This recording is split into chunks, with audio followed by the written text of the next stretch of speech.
Magandang araw! Paano mag-delete ng violation or alert sa ating mga profile and FB page? Panoorin niyo po ito. Okay, simulan na po natin. Click niyo po yung Facebook. Click niyo po yung tatlong guhit po sa taas, sa kanang bahagi. And then, click niyo po yung help and support. Click niyo po yung support inbox. Ayan, dyan nyo po makikita yung your alerts. Click nyo lang yung alert para makita nyo yung violation nyo. So, ito yung mga violation ko.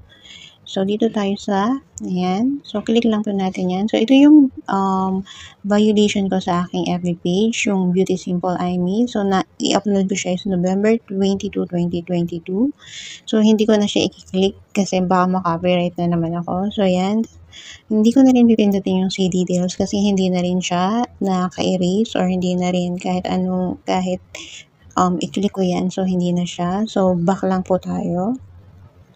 Back lang tayo. Back. Hanggang sa menu. Ayan. Sa home. So, yun. Click lang po natin itong menu icon. Ayan. So, isa pang click hanggang sa lumabas yung, ayan, menu. So, i-click lang po natin itong arrow down para po mag-change po siya sa ating, sa ating FB page. Ayan. So, nandito rin kasi yung FB page ko. So, ayan. Mamimili lang kayo dyan kung alin yung FB page nyo or yung profile page nyo. So, kasi nasa isang cellphone lang siya sa akin. So, ayan. I-click ko lang itong Beauty Simple Amy, which is my FB page. Ayan. So, switching. So, ayan. Click nyo lang po itong profile nyo. So, ayan. Punta tayo po sa Reels. Click nyo yung Reels. So, meron kasi akong violation dito sa Reels. So, ayan. Ito yung video ko na may violation. Ayan. So, click nyo lang po yung 3 dots. And then, click nyo lang po yung delete.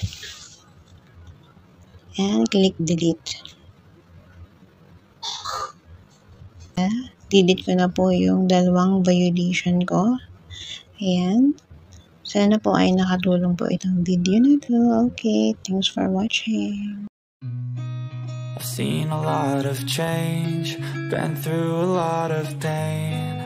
Some things are not the same as they were a year ago.